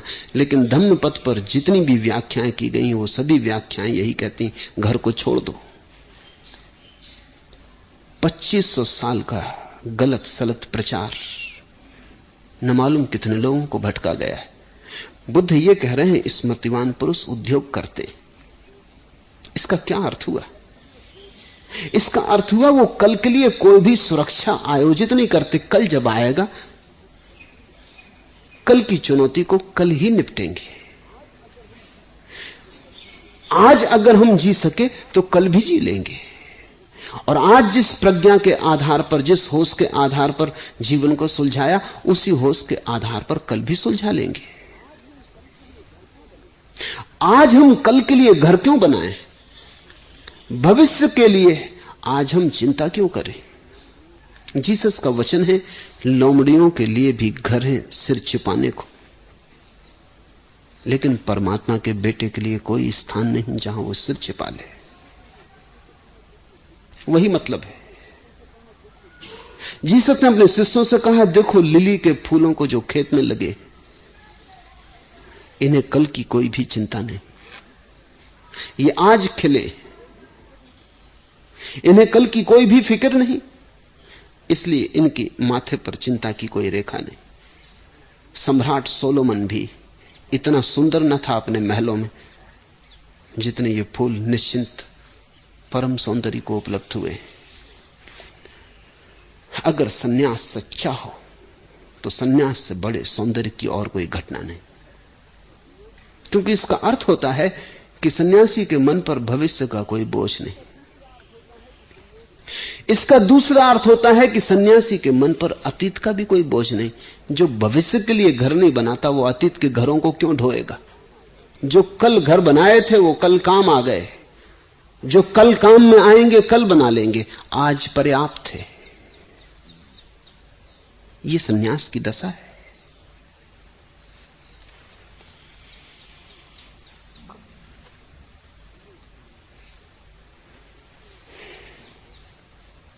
सारे चमन को मैं तो समझता हूं अपना घर, तू आसियां परस्त है, जा आसियां बना। सन्यासी का अर्थ यह नहीं है कि उसने घर छोड़ दिया। सन्यासी का अर्थ है उसने सारे अस्तित्व को अपना घर मान लिया, अलग से घर बनाने की जरूरत ना रही। सन्यासी का अर्थ यह है कि पूरा अस्तित्व, ये आकाश, ये पृथ्वी अपनी है, ये जीवन अपना है, ये चांद तारे अपने हैं, ये सारा विस्तार घर है। अब और अलग घर बनाने की क्या जरूरत? हां, जिनकी आकाश से दुश्मनी, जिनको चांद तारों से भय, जिन्हें अपनी सुरक्षा अलग से करनी है, ये पूरे परिपूर्ण की सुरक्षा जिनके लिए नाकाफी मालूम होती, जिन्हें परमात्मा काफी नहीं, वो अपने लिए घर बनाते। परमात्मा काफी है, काफी से ज्यादा है, पर्याप्त ही नहीं, पर्याप्त से बहुत ज्यादा है। जिसको ऐसी समझ आनी शुरू हो गई वो उद्योग करता है, श्रम करता है, जूझता है, लेकिन सुरक्षा नहीं खोजता। और जीवन के रहस्य उसी को पता चलते हैं जो असुरक्षा में जीने की कला जानता है। प्रेम करना विवाह नहीं, विवाह सुरक्षा है, प्रेम असुरक्षा है। लेकिन दो व्यक्ति प्रेम में पड़ते हैं कि तत्क्षण चिंता में पड़ जाते हैं कि विवाह करें, क्योंकि अगर विवाह न किया फिर कल क्या होगा। वृक्ष जी रहे हैं, पशु पक्षी जी रहे हैं, कुछ भी नहीं हुआ, कितने कल गुजर गए। सिर्फ आदमी को कल की फिक्र है। तुम्हें अपने प्रेम पे भरोसा नहीं है, इसलिए तुम सुरक्षा खोजते हो कानून की। प्रेम पे भरोसा हो तो कानून की क्या सुरक्षा? आज अगर प्रेम है तो कल भी रहेगा, कल तो और बढ़ जाएगा, इतना समय बीत चुका होगा, गंगा और थोड़ी बड़ी हो जाएगी, जीवन के झरने उसे और थोड़ा भर देंगे। लेकिन तुम्हें आज ही कहां भरोसा है कि प्रेम है?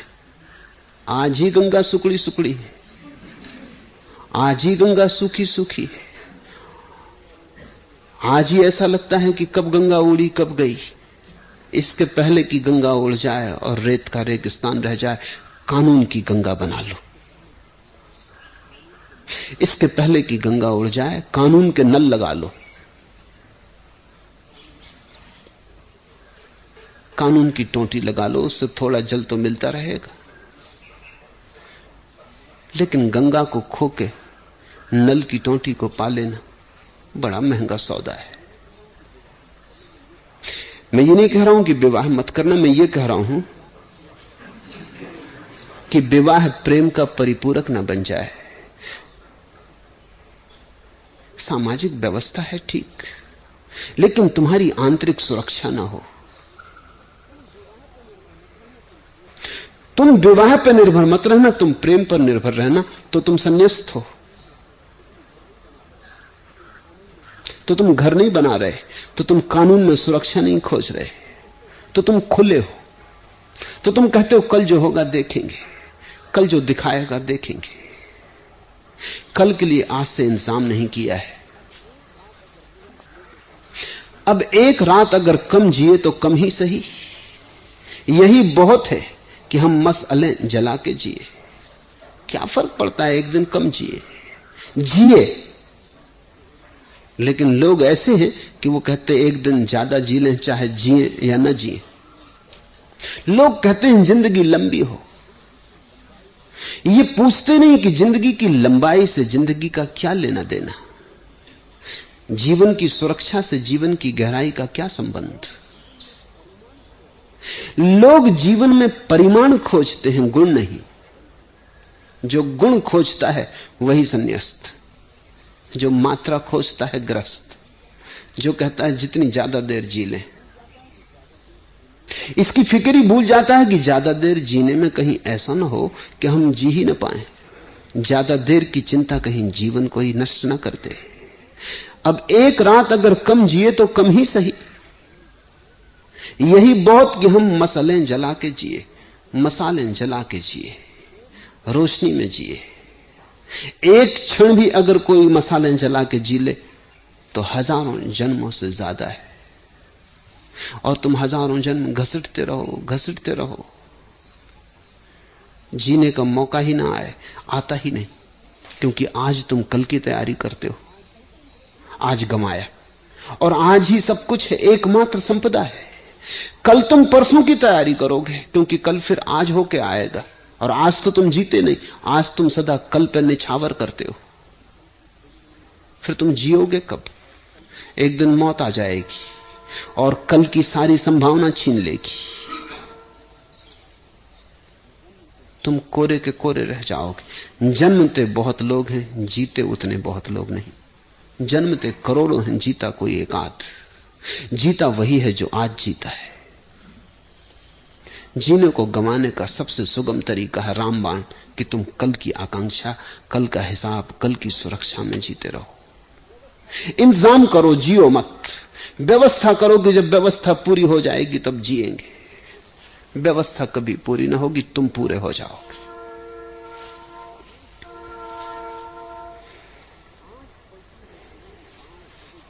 आंख पड़ती है कहीं, पांव कहीं पड़ता है, सबकी है तुमको खबर, अपनी खबर कुछ भी नहीं। सब हिसाब लगा रहे हो, बच्चों का, पत्नी का, मां बाप का, परिवार का, समाज का, दुनिया का। इजराइल में क्या हो रहा, कंबोडिया में क्या हो रहा है, वियतनाम में क्या हो रहा है। आंख पड़ती है कहीं, पांव कहीं पड़ता है, सबकी है तुमको खबर, अपनी खबर कुछ भी नहीं। ऐसे ही बेहोशी में चलते चलते कब्र में गिर जाओगे। मसलें जला के जियो, थोड़ी रोशनी करो, छोड़ो फिक्र और सब। ये जीवन बड़ा बहुमूल्य है, इसे ऐसे मत गंवा दो। इसे रूपांतरित करो, इसे गुणवत्ता दो, इसे भगवत्ता दो। स्मृतिवान पुरुष उद्योग करते हैं, वे ग्रह में नहीं रमते। नदी की धार हैं, वे बहते, बंधे तालाब नहीं। हंस जिस प्रकार डबरे छोड़ देते, उसी प्रकार वे सभी घर छोड़ देते। घरों से मतलब नहीं। बुद्ध पुरुष क्षुद्र बातें करते ही नहीं। क्षुद्र घरों की क्या बात करेंगे? बुद्ध पुरुष की बात साफ है। हंस जिस प्रकार डबरे छोड़ देते, मानसरोवर की तलाश करते, वैसे ही स्मृतिवान पुरुष असीम की खोज में लगते हैं, सीमाएं छोड़ देते। घर यानी सीमा। सरोवर नहीं बनते, सागर की तलाश पे निकलते। सागर की तलाश में ही तो सरोवर सरिता बन जाता है। सागर की तलाश ना हो तो डबरा बन जाता है, धीरे धीरे सूखता है और सड़ता है और दुर्गंध उठती है। बस डबरे का कसूर क्या है? सड़ क्यों जाता है? जहां सीमा है वहीं सड़ांध आ जाती। डबरे ने घर बना लिया, बहने से डरा, अनजान से घबराया, पता नहीं आगे क्या हो, यहीं ठहर गया, घर बना लिया। नदी बढ़ती चली जाती।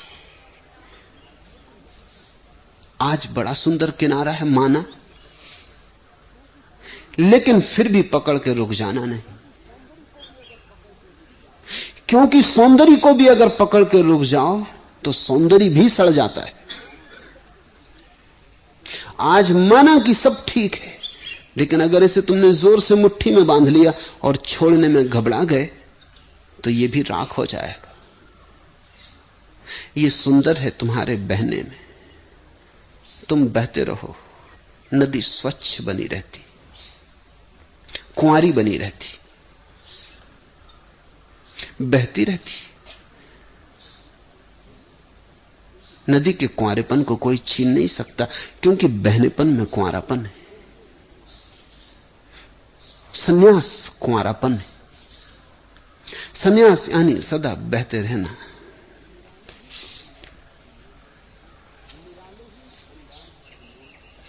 निराले हैं अंदाज दुनिया से अपने, कि तकलीद को खुदकुशी जानते हैं।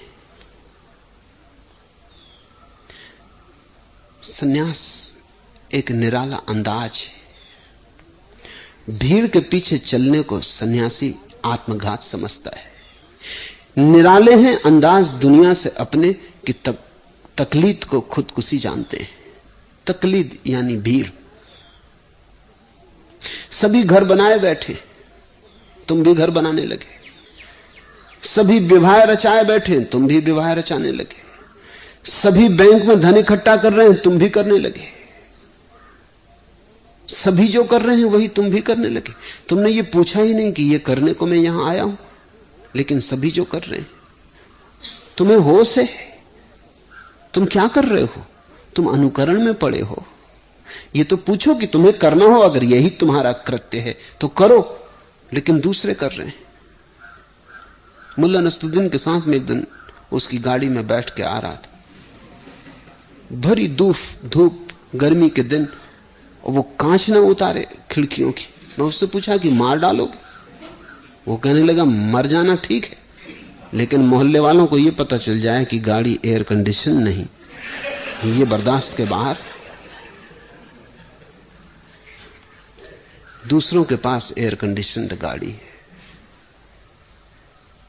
हवा के झोंके बाहर हैं, लेकिन वो दरवाजे खिड़कियां बंद किए बैठा, पसीने से तरबतर। लेकिन बर्दाश्त करना ही होगा दूसरों का अनुकरण। तुमने कभी गौर किया कि तुम कितनी चीजें दूसरों के पीछे चलने लगते हो, करने लगते हो? किसी ने नया मकान बना लिया, तुम बनाने लगे। ये भी तो पूछो, जरूरत थी? कोई नए कपड़े बना लाया, तुम बनाने लगे। किसी की नई साड़ी देख ली, तुम चले।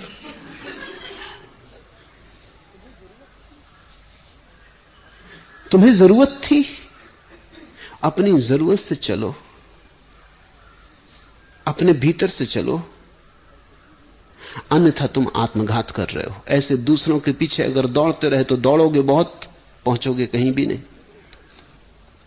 हंस जिस प्रकार डबरे छोड़ देते, सबने डबरे बना रखे हैं अपने अपने, घबरा गए हैं बहने से, हिम्मत खो दी है, और जहां हिम्मत गई वहीं आत्मा गई। बहो मिट तो जाना ही है, लेकिन नदी के मिटने में एक शान है, डबरे के मिटने में एक गरीबी है, दीनता है, दरिद्रता है।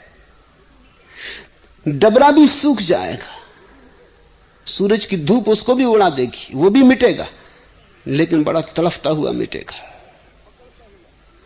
झिझकता हुआ मिटेगा, पकड़ता हुआ, जमीन को पकड़े रखेगा, जोर से पैर गड़ा के रुका रहेगा।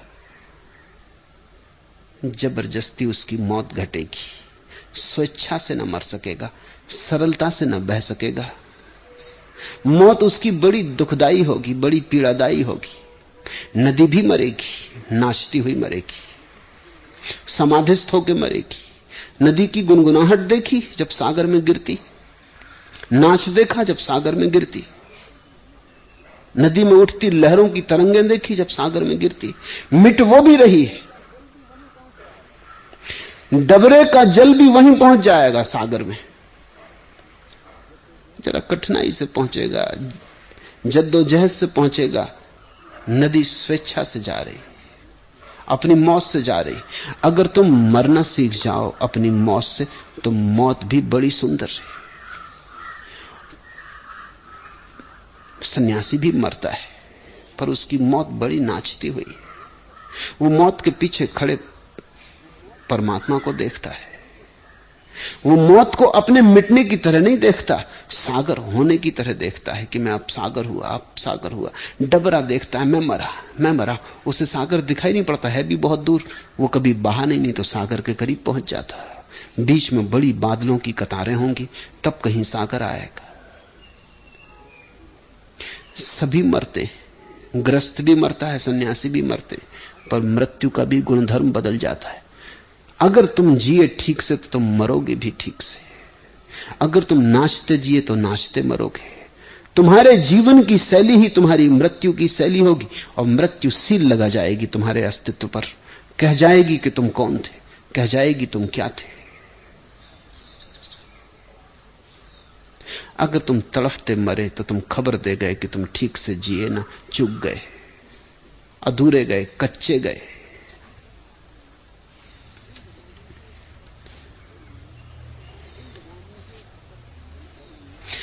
जिंदगानी है फकत गर्मीए रफ्तार का नाम, मंजिलें साथ लिए राह पे चलते रहना। जीवन तो रफ्तार का नाम है, गति का। जीवन की कोई मंजिल नहीं है। बहुत मंजिलें आती हैं, मंजिल नहीं आती। सब मंजिलें पड़ाव है, ठहरना और आगे बढ़ जाना। जिंदगानी है फकत गर्मीए रफ्तार का नाम, वो जो उष्णता है गति की, वही जिंदगी है। मंजिलें साथ लिए राह पे चलते रहना। मंजिलों को आगे मत रखना, साथ लिए। मंजिलों को भविष्य में मत रखना, आज लिए। मंजिलों को कल पे मत टालना। मंजिलें साथ लिए राह पे चलते रहना, तो तुम डबरों की बदके ना हो जाओगे, तुम मानसरोवर के हंस हो जाओगे। इसी अर्थ में हमने सन्यासियों को हंस और परमहंस कहा है। मानसरोवर की खोज पर जो निकले, दूर असीम से मिल जाने की जिनकी तड़फ, मिट जाने की जिनकी तरफ है, खो जाने की जिनकी तरफ है, बचने का जिन्हें अब मोह नहीं। जो बचने के मोही हैं वो घर बनाते, जो अपने को खो देने को तैयार हैं वो कोई घर नहीं बनाते। और मजा यह है कि जो बचाते हैं वो मिट जाते हैं, जो खो देते हैं वो कभी भी नहीं मिटते। जिनका कोई संग्रह नहीं, जो भोजन में संयत है, शून्य और अनिमित्त विमोक्ष जिनका गोचर है, उनकी गति आकाश में पक्षियों की गति की भांति दुरनुसरणीय है। जिसके आश्रय क्षीण हो गए, जो आहार में आसक्त नहीं है, और शून्य तथा अनिमित्त विमोक्ष जिसका गोचर है, उसका पद आकाश में पक्षियों की गति की भांति दुरनुसरणीय हो गया है। जिनका कोई संग्रह नहीं, संग्रह करता है अहंकार। क्योंकि जितना तुम कह सको मेरा, उतना ही तुम्हारा मैं बड़ा हो जाता है। जितना तुम्हारा मेरा बड़ा होता है, उतना ही मैं बड़ा हो जाता है। जितना मेरा छोटा होता है, उतना मैं छोटा हो जाता है। बड़ा धन है, बड़ा पद है, बड़ा राज्य है, तो जो तुम्हारे राज्य की सीमा है वही तुम्हारे मैं की सीमा है। राज्य सिकुड़ने लगे, तुम्हारा मैं भी सिकुड़ने लगा। लोग धन के लिए थोड़ी धन को चाहते हैं, पद के लिए थोड़ी पद को चाहते हैं, यश के लिए थोड़ी यश को चाहते हैं। ये सारी आकांक्षा अहंकार को भरने की आकांक्षा है। मैं कुछ हूं ना कुछ नहीं। जिसने ये समझा कि ये मैं ही सारे दुखों का कारण है, वो ना कुछ होने को तैयार हो जाता है। संग्रह की वृत्ति उसकी खो जाती, परिग्रह का भाव विलीन हो जाता है, पकड़ता नहीं। जिसका कोई संग्रह नहीं, जो भोजन में संयत है। बुद्ध का बहुत जोर संयम पर है। संयम का अर्थ समझ लेना, ज्यादा खाओ तो असंयम, उपवास करो तो असंयम। संयम का अर्थ होता है जो मध्य में संयत है, संतुलित है, न ज्यादा भोजन न कम भोजन। ज्यादा खाने वाले लोग असंयत है, असंयमी है, उनको तो तुम असंयमी कहते हो। फिर यही कभी मंदिरों में बैठ जाते, मुनि हो जाते, उपवास करने लगते, तब तुम उनको संयमी कहते हो। ये भी असंयत है। ये वही लोग हैं जो ज्यादा खाने से परेशान थे, अब कम खाने से अपने को परेशान कर रहे हैं। गांठ मौजूद है, दुख पा रहे हैं। पहले ज्यादा खा के पाया, अब कम खा के पा रहे हैं। ये तो मैंने कहा कि गांठ बदलनी जरूरी नहीं, तुम कुछ भी करो दुख ही पाओगे। अब मजे की बात है, ज्यादा खा के भी दुख पाया, उपवास करके भी दुख पा रहे हैं। जैसे दुख पाने के लिए इन्होंने कसम खा रखी, जैसे दुख पाएंगे। संयत का अर्थ है सम्यक, उतना ही जितना जरूरी है, जितना शरीर को जरूरी है उतना भोजन, जितना शरीर को जरूरी है उतना श्रम, जितना शरीर को जरूरी है उतना विश्राम, जितना आवश्यक है उससे ज्यादा नहीं, उससे कम भी नहीं। ऐसा जो संतुलित है उसके जीवन में संगीत का उदय होता है, उसके जीवन में बड़े संतुलन की शांति छा जाती। वो संगीत और शांति में जीता है। शून्य और अनिमित्त विमोक्ष जिनका गोचर है। बुद्ध कहते हैं जीवन को ऐसे परम स्वीकार भाव से जीना चाहिए कि जो जरूरी है वो मिल ही जाएगा। यही मैंने तुमसे पीछे कहा कि प्यास है तो जल पहले होगा ही, श्वास की जरूरत है तो हवाएं चारों तरफ मौजूद होंगी ही। ये दोनों साथ साथ ही पैदा होते। इसलिए तुम अपने निमित्त बहुत चेष्टा मत करो, चेष्टा करो श्रम के निमित्त। करना जरूरी है, करना आनंदपूर्ण है, लेकिन अपने निमित्त ये मत सोचो कि मैं न करूंगा तो क्या होगा, मैं इकट्ठा ना करूंगा तो मर जाऊंगा, भूखा मर जाऊंगा, मैं अगर महल ना बनाऊंगा तो साया ना मिलेगा, मैं अगर धन ना इकट्ठा करूंगा तो क्या होगा। न तुम अपने को निमित्त मत मानो, तुम इस तरह मत सोचो कि तुम्हारे किए ही होगा, क्योंकि इससे भी अहंकार निर्मित होता है। तुम इस तरह चलो कि जो हो रहा है हो रहा है, जो होना है होगा। इसका यह अर्थ नहीं कि तुम सुस्त हो जाओ, तुम आलसी हो जाओ, तुम करो, लेकिन तुम कर्ता मत बनो। उनकी गति आकाश में पक्षियों की भांति है, इसलिए बुद्ध पुरुषों का अनुसरण नहीं किया जा सकता। पक्षियों के पदचिन्ह नहीं बनते आकाश में। रास्ते पे कोई चलता हो पदचिन्ह बनते हैं, तुम पीछे पीछे पैरों में पैर रख के चल सकते हो। इसलिए तो बुद्ध पुरुषों का कोई मार्ग निर्मित नहीं होता। आकाश में पक्षी उड़ते हैं, चिन्ह तो छूटते नहीं, पक्षी उड़ जाता है, आकाश खाली का खाली रह जाता। ऐसा ही चैतन्य के आकाश में भी है। इसलिए बुद्धों से समझना, अनुकरण मत करना। मार्ग तो तुम्हें अपना ही खोजना पड़ेगा। हर पक्षी को अपना ही आकाश खोजना पड़ेगा। कोई बंधे बंधाए रास्ते नहीं। इसलिए तो बुद्धों के पीछे जाना इतना दुरानुसरणीय, इतना कठिन है। रास्ता होता तो हम सब चल लेते। रास्ता अगर होता तो हमने अब तक तो सब मील के पत्थर लगा लिए होते। रास्ता अगर होता तो चलते क्यों हम? यान चला देते, बसें दौड़ा देते। परमात्मा की तख्ती लगी हुई बसें सीधी परमात्मा के घर में प्रवेश कर जाती। रास्ता नहीं।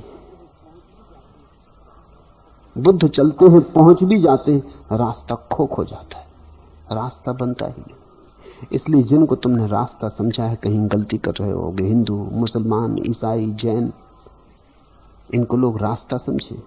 बुद्ध पुरुष पीछे रास्ता छोड़ते ही नहीं। महावीर चले, पहुंचे,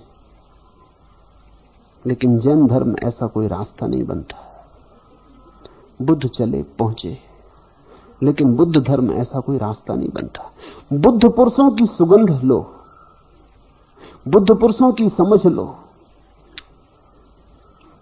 बुद्ध पुरुषों का सानिध्य लो, सत्संग लो।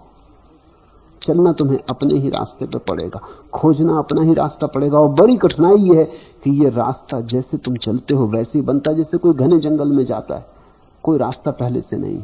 तुम चलते जाते हो, घास हटता जाता है, पगडंडी बनती जाती। जितना तुम चलते हो उतना ही रास्ता बनता है। तुमसे आगे रास्ता तैयार नहीं, रेडीमेड नहीं।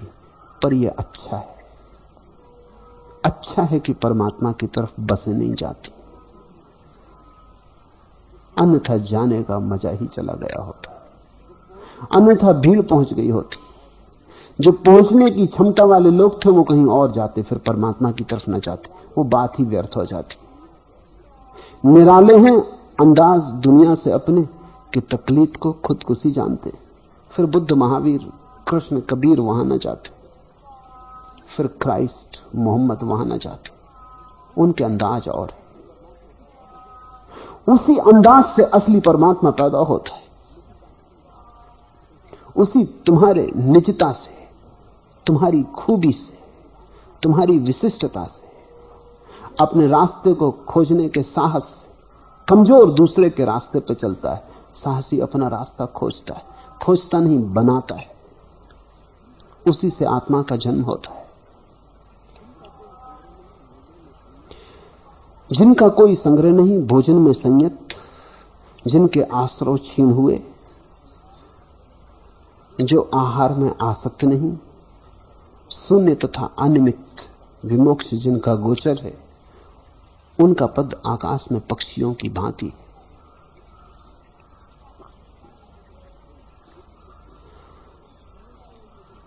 बुद्ध पुरुषों के कोई कारागृह नहीं, खुला आकाश है उनका।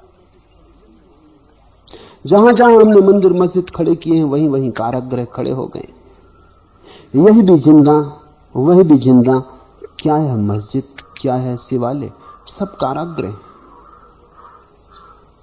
बुद्ध पुरुषों का तो आकाश। अगर असली मंदिर खोजना हो, आकाश में खोजना।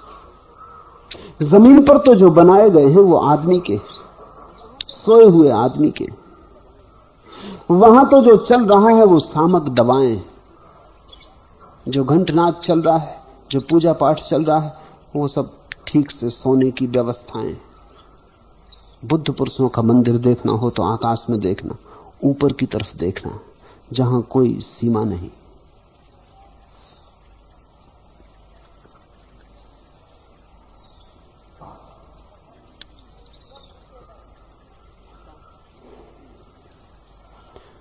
आकाश यानी शून्य। और जब तुम बाहर के आकाश को देखने में समर्थ हो जाओगे, बाहर के शून्य को, तुम्हारी आंखें पात्र हो जाएंगी, बाहर के आकाश संलग्न जाएंगी, तो तुम भीतर के आकाश को भी देखने में समर्थ होने लगोगे। बाहर का शून्य तुम्हें भीतर के शून्य की याद दिलाएगा, बाहर का शून्य तुम्हारे भीतर के शून्य को सुगबुगाएगा, बाहर का शून्य तुम्हारे भीतर के शून्य को जगाएगा। और जिस दिन बाहर का शून्य और भीतर का शून्य मिलता है, उसी घड़ी का नाम निर्वाण है।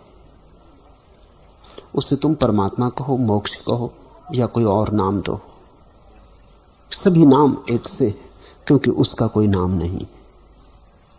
आज इतना।